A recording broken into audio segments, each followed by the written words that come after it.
right, everyone. My name is Eric Conley. I'm the Gary County 4-H Youth Development Agent. And over the last couple of weeks, I've been doing these segments called 4-H Career Conversations, where I have been interviewing people just in varying careers so that these can hopefully go out in career days or just go out and let young people see what kind of career options are out there. And so we have a lot more of these planned. And I've been able to do a lot of interesting ones, and this one is not going to be any different than that. So this is Craig Caudill, and he is the director of the Nature Reliance School. And Craig and I have we met. It was a kind of a roundabout way that we kind of came together. I'd called on him to I do a radio program with Mike Meyer, who is the Harrison County 4-H agent, and call on him to comment about some girls that had learned some survival stuff in California through 4-H. And then we've had him on a couple of times to talk about, what people should carry with them as they go out driving or if they're going out hiking or those kinds of things. And so Craig has been really kind to me. And then we actually kind of reconnected, not that we were distantly apart or anything, but we reconnected in the Kentucky Master Naturalist program, and more information will be coming out about that program very soon. So that's kind of our history. But Craig, how are you doing today? I'm doing fantastic, Eric. Great to see you, Sam. Great to see you. See you too. The way that I do the interview is I want to kind of start from, back in the beginning, and then Sure.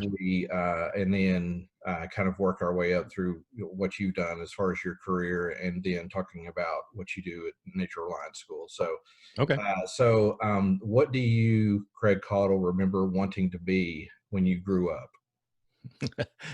Well, I don't know if I'm unlike a lot of people in that I look to my parents, and specifically my dad. I grew up in a home where I had mom and dad at home, which was very fortunate to be able to grow up like that.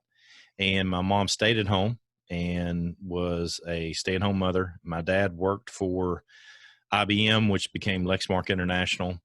And we had I again, very fortunate that we had a great upbringing, or me and my sister had a great upbringing. I felt like we never needed for anything. My mom and dad are pretty tight people, so we didn't live exorbitant lifestyles and stuff. So, I mean, realistically, to make a long story short, I wanted to do whatever my dad was doing growing up. And so I actually helped him farm. And we always had what we call a hobby farm. We raised cattle, and things that go along with small. When I say a small farm, 60 acres, it's not entirely, tiny, right. But we raise cattle. I helped them raise cattle, build barns and fences and all that kind of stuff. And I always thought I would want to farm, to do that on the side, but never intended on being a full-time farmer. And seeing that his income was derived from working in a factory, I thought I wanted to go and work in a factory. And so I actually went all the way through the University of Kentucky, graduated with a degree in business, a bachelor's of business administration with an emphasis on statistical analysis, focused on, this is a lot of words, sorry, on inventory control. The last year and a half, I studied intensely on production and inventory control. And so I thought leaving school, I'd probably work for a Toyota manufacturing or something of that nature. I was very highly qualified to do that type of work and to set up production lines and inventory control and stuff of that nature. And somewhere thereafter, I took a little different path. Yeah, absolutely. Well, we all do. I mean, when I was 9, I wanted to be a herpetologist and study snakes. Oh, really? Yeah. I didn't quite do that, but I'm pretty close, man. I'm not terribly far off. Right. It can be a part of my job. So right. What was the first job that you remember applying for, that you actually legitimately filled out an application? And the reason I ask this is a lot of people don't consider the jobs that they did when they don't apply. Although, I do. Like, I worked in tobacco when I was a kid, and it was hard work, and so I didn't have to apply for that. My uncle was very gracious enough to have a friend who gave me that job. So right. But what was the first job that you remember filling out an application for? Well, just to add on what you said, I similarly had a lot of work like that. As I mentioned, working cattle, cutting tobacco, hanging tobacco, building fences, but none of that I applied for. That was basically like voluntold work that I did. And I'm glad that I did. You know, I developed and in all seriousness, for those that are listening, I think I developed an incredible work ethic doing that stuff. And I think that was incredibly beneficial. But my first job, which is kind of funny, was I was a car wash attendant, and it was Nice. my responsibility. And my dad got me this job. I was working basically not as much as a car wash attendant as much as a plumber's assistant. He Right. got me a job working with some friends of his, and I applied, and they put me through the interview process and all that good stuff, and it was a learning opportunity for me. And my responsibility was to ride around in a plumber's truck and hand him saws and go get pipe, but primarily I was responsible every day to clean all that junk that when people spray their cars off and leave stuff behind, I Right. had to sweep all that up, make sure none of the pipes got backed up. One cool part of my job that I thought was really cool, I don't know why, and I still think this is cool, I got to gather all the quarters. So I go around with a 5-gallon bucket, man, and I had, you know, 2 or 3 5-gallon buckets full of quarters, and I still think that's pretty cool, man. I mean, it was fun. That's a lot of quarters of 5-gallon bucket full, And and here's 3 here of them? kind of one of the funny thing was what they told me that I could do is I could not take any of the quarters, which I'm a fairly honest guy, so I didn't. But they told me that if I found any quarters in the vacuum cleaners, I could keep them. So I had to go, and I think that was just a way of motivating me to go through all that junk in the vacuum cleaner garbage because I would fish through all that stuff looking for quarters and dimes and pennies, and I made some extra money, you know, getting all the extra quarters. Right. But it was a fun job. I mean, it was dirty, but I didn't, you know, I was a farm boy, so I didn't mind being dirty. But I had a good time doing that. Nice. Nice. So now as the director of the Nature Reliance School, this is a question that I've asked everybody else, and I'm always curious about. And you had answered this about what your educational background is, but what's the application of that educational background to what you do at Nature Reliance School? Uh, I think both sides of what I've described is vital to what it is that I do now. I grew up in a family where I spent a lot of time outside. My dad was a big outdoorsman, hunter, fisherman, camping. We did period correct reenacting. So I developed a lot of skill being in the outdoors. That is a lot of what I teach now. And I mean, when I say it developed a lot of skill, I was doing that when I was a little child and running around with my father doing that sort of stuff. Now, as far as my degree from University of Kentucky and how it applies, this directly applies to what I do in that I've written several books and I write for magazines, several national magazines, including Field and Stream and Outdoor Life. And one of the things that I always, just because I'm that statistics guy, I worked on a lot of statistics at the University of Kentucky, was I'm always looking at the probability of something occurring as well as the likelihood that certain events would happen to lead to. Because I guess Nature Reliance School is kind of known as a survival school. I don't really think of us as a survival school. I consider us a safety and enjoyment school, but survival is just the word that plays. So Right. that's what we are. But really, what I'm trying to do is, from a statistics perspective, you know, most of the people that go into the outdoors and have a good time, we don't know about. That's the largest percentage of people, and I want to help people become that side of the percentage rather than the small, very minute percentage of people that go out, get lost, get injured, make mistakes and stuff of that nature. I help people go from that small percentage of people over here statistically to just being one of the people that nobody ever hears about. You just go out and enjoy yourself and you get back home. All right. So everything I do is based upon that. I mean, as far as survival is concerned, and even land navigation that one of our other instructor teaches and I help, we look at the things that we know that statistically people need to do. Let's take land nav, for example. We teach map orientation, how to orient a map to a compass and a compass to a map.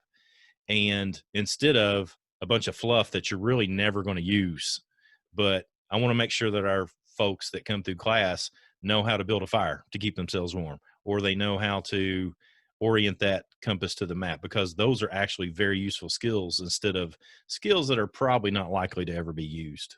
Right. So and I I've taken one of Craig's classes, and Right. we can talk about a little bit more about that at the end, about the classes and everything like that, because I really enjoyed it, and it wasn't an enjoyment from, I'm, I love to be outside, and that was a big part of it. But another big part of it was, I love to learn, and we've talked about that, and so. Sure. Sure. Absolutely. But you kind of answered the question, or at least the statement that I was going to ask next, which was tell me a little bit about Nature Reliance School and what exactly it is that you do there. So if you want Well, to expand on that, you're more than welcome to. yeah, thank you for asking. I love talking about Nature Reliance School. It is an organization that I founded and started around 2006, and it kind of grew out of, hey, do you think people would be interested in learning more organized training like this? Because at that time I was teaching martial arts for a living, and I had some students that I was taking out and teaching them just fundamentals of being in the outdoors, and it just started growing from there and expanded to book writing, magazine writing, YouTube, and a successful YouTube channel, corporate, Department of Defense, uh, wide ranging contractual obligations that I have and organizations that I teach. And so, as far as what we teach at Nature Reliance School, we teach again what we call wilderness safety and survival. These are our core classes: wilderness safety and survival, land navigation, and tracking. And we expand on different aspects of those, both from, like, say for example, tracking includes sections on forest ecology and reading an environment, not just looking at tracks on the ground. And so we have a class we call nature immersion, where we teach forest ecology more in depth and tree identification and stuff of that nature. So from our perspective, what we want to do is have all of our level one courses just be camping trips. You mentioned enjoying getting outside, where level one classes are where we just get together, we camp, and we study a topic. It's not hardcore survival, if you will. And then people that want to dig in and go a little bit deeper, we do higher level coursework, like level two coursework, where it's a little bit harder, and then even level three, where you go out in the woods with nothing but a knife and exist.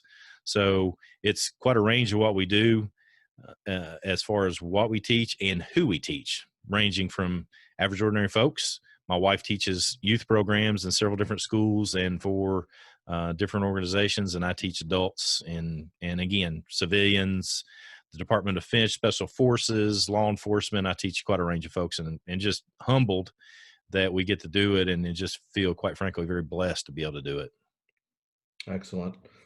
What are some of the challenges of your career as the director of the Nature Reliance School? I'm no different than everybody else out there, that there's some weather patterns that are not fun to be in, like a rain event. Like, I remember teaching a class several years ago for the DEA, where it rained for 8 days while we were out. And it's when I say we're out, we're out. We don't go home and take showers at night, and there is no hotel room. We're out doing survival, sleeping in tents and stuff of that nature. That's challenging. As far as, I'm a big fan of communication skills and working with others and interaction with other people. And so some of the challenge that I have to overcome, well, let me say that a little bit differently. Some of the challenge I get the opportunity to overcome, which I like, because I like challenges, especially when working with others, is people come to me at different levels. So I might have a class of 20 people in it, and there's somebody in class that has as much skill as I do, and I have to help that person increase their skill set. And then I might have another student in that same exact class that's never spent a night outside. And so meeting the challenge of challenging and helping people grow, that again have as much skill level as me, and people that don't have hardly any skill level in the outdoors, that takes some strategy. That definitely takes some good communication skills. And I love those types of challenges. I love challenges of working with other people and helping them achieve their goals. That's for sure. So what are some of the joys of what you get to do you said these are the things that I love. So, you love the challenges of it. So what are some of the other joys of being the director?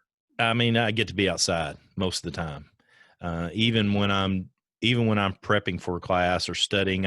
You mentioned earlier you love to learn. I love to learn. I mean, I was out doing some things today where I was working with some tools that I'm not used to working with, And I purposely could have used, well, I could have used other tools that would have made my work a lot easier, but I took an opportunity to use tools that I'm not used to help this creative process that I struggle with. I'm not a real creative person. I'm a real analytical person. And so I have to find ways to develop my creativity. And sometimes I do that, and I have that ability to do that being the director and owner. I went out and did that today. I had fun. I enjoyed myself, but I struggled. Some of the other joys, just, oh man, I've had people that have literally told me that the things that I've taught them either save their life or save the lives of others. So that's humbling, I guess, is the best word of saying it. But obviously it brings me joy to know that the work that I'm doing is productive. All of us want to be doing something that we feel like is productive. And I get feedback from students and those that I've worked with, that I've um, help them in mental ways, spiritual ways, save their lives physically. And so, golly, I can't tell you how much that feedback is valuable to me. And then, just the simple fact that people come and they want to learn something, and when they leave, they've learned it. Right. I'm a big proponent of asking people, what did you come here for? Why did you come to this class? What do you want to get out of it? One of my teachers always did, one of my man tracking instructors did that for us. And he would literally take notes because it was that important to him. And I mimic that. I'll ask students at the beginning of class, what do you want to learn? And I literally will take notes. And while I'm teaching, for example, a weekend class, I consistently go down through that page of notes and make sure that everything that they've said, I do in that class. I want to make sure they get what they come there for. And so when people leave, they're getting what they came there for, which is very satisfying to know that people are going home and they're probably going to share those skills with somebody else. And so I'm sort of a director, if not a catalyst, if you will, to help expand outdoor skills, in a large way. And again, it's humbling and very satisfying to be in that position.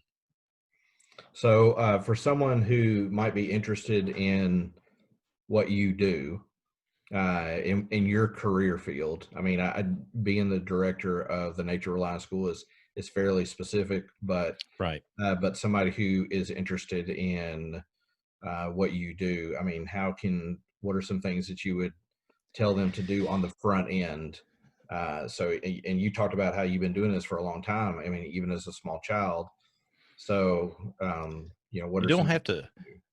you don't have to start that way. There's instructor development programs that different schools teach. We do that in a little bit different way. We don't have an open application and just anybody can be an instructor. Excuse me, be an instructor at Nature Reliance School. What we do have is we invite people that we find that are interesting and have the ethics that we like, and we try to encourage them to become part of what we do. And when we do that, we mentor them. And so, as far as somebody wanting to start their own business, I think there's two perspectives here. One is, what can you do to become self-employed doing what you love? So I would encourage kids, adults to do that. Just be advised that when I say I'm self-employed and I'm the director of Nature Reliance School, here's what that means. That sounds really cool, right? But that means I'm the janitor, I'm the garbage guy, I'm the marketing guy, I'm the guy that is the accountant, I'm the person that does this. Now I have other instructors that obviously do fantastic work with us and do pieces and parts of that. But when class is over, I'm the guy picking up all the garbage. I'm the guy that has to make sure all the fires are out. I'm the guy that has to make sure people got there to begin with. So, being self-employed is a whole lot more than just seeing something that you love. Let's say making soap, for example. You love soap. Well, making soap and then selling it is a whole nother ballgame. You've got to be into understanding marketing and understand all the ramifications of being self-employed. Now, specifically, what I do as director of Nature Reliance School, the key is getting outside. Spend more time outside and watch videos, read books, study hard. And as far as being outside in particular, what I do, and this is why I went to the Kentucky Master Naturalist program, is you should delve into an intense study of all things outdoors. And the more you study plants, woody stem plants, herbaceous plants, the weather, geology, soil, All these things are informational leads to what it is that you want to know in the outdoors. So for example, after taking Master Naturalist, I'm a much better teacher in regards to resources in the outdoors, so that I can be, number one, a stewardship of those resources, and at the same time find the resources I need, for example, in a survival situation. And so it's a worthwhile endeavor to both study how to run a business if you want to be self-employed, and at the same time, whatever the topic is, just dive into it with everything you got. And that's easy to do when you love the topic, which is where I find myself. I love being outdoors, so it's easy for me to go outdoors and study it. And those are a couple recommendations I would make. So, and the last question I have is about youth opportunities. I mean, obviously, as a 4-H agent, I'm driven towards what I think Sure. is going to be in the best interest of kids and developing kids into productive and positive people in their communities, whatever that community may be, whether it be a local or a global community. And so, what are some of the youth opportunities in your field? And if young people want to be involved, I mean, how can they be involved? Well, and I'm not saying this, Eric. I know it, for those that are watching and listening, it might feel like this is contrived, but it's not. I personally, I think one of the easiest ways to get involved in doing things like what I do is to get involved in 4-H, because there's such incredible opportunities on it absolutely blows my mind, the range of opportunities that youth have at 4-H. It's just it's limitless from my perspective. So that would be a big one. If specifically doing the type of work that I do, if you find a school like mine, no matter where you're listening, whether it's Kentucky or another state or wherever you find this video, then find somebody like our school that that is welcoming to children to being in class, which we do. Children come to our classes for free with a paying adult, and then go and study. And the things, and be okay with when you go to a class and study with somebody, or when you study from a YouTube video, or you study something in a book, that you're going to make mistakes. And those are not mistakes. Those are just opportunities. I love to look at life in two different perspectives. And that is, either I'm either winning or I'm learning. There is no losing in my life. I mean, I'm learning things that maybe I shouldn't have done. Or if, just specifically about what I do, if I'm trying to set up a tent and it's just not going right, well, I'm learning how not to set it up the next time, right? I'm learning how to do a better job of that the next time. And so I either get it set up right or I don't, or I set my hammock up and I find myself laying on the ground instead of up in the air like a hammock should be. Well, I've learned maybe I need to put my hammock hanger a little bit higher. And so to do those things, to get back to your original question, is to get out, do more. And I know I keep saying that, just get outside, but that is specifically. And again, take advantage of 4-H, you all. I mean, seriously, it's incredible. Uh, I came to 4-H a little bit later in life, and I didn't know exactly how much 4-H stuff there is, but I'm a huge fan of it. Absolutely a huge fan of it.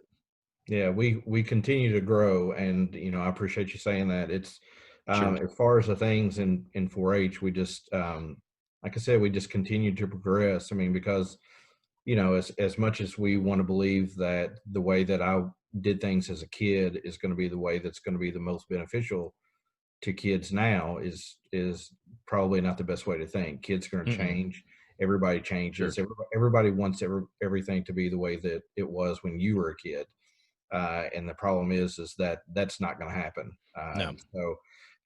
But we keep changing, and we're really fortunate to the way we do things, and the leadership that we have. So, well, I don't have any more questions for Okay. you. So, but I sure do appreciate it, Craig. Hey, man, I appreciate you, Eric, for what you do and doing this type of stuff, helping these kids and uh, teenagers, even adults for that matter. I mean, it's great work. I really appreciate you.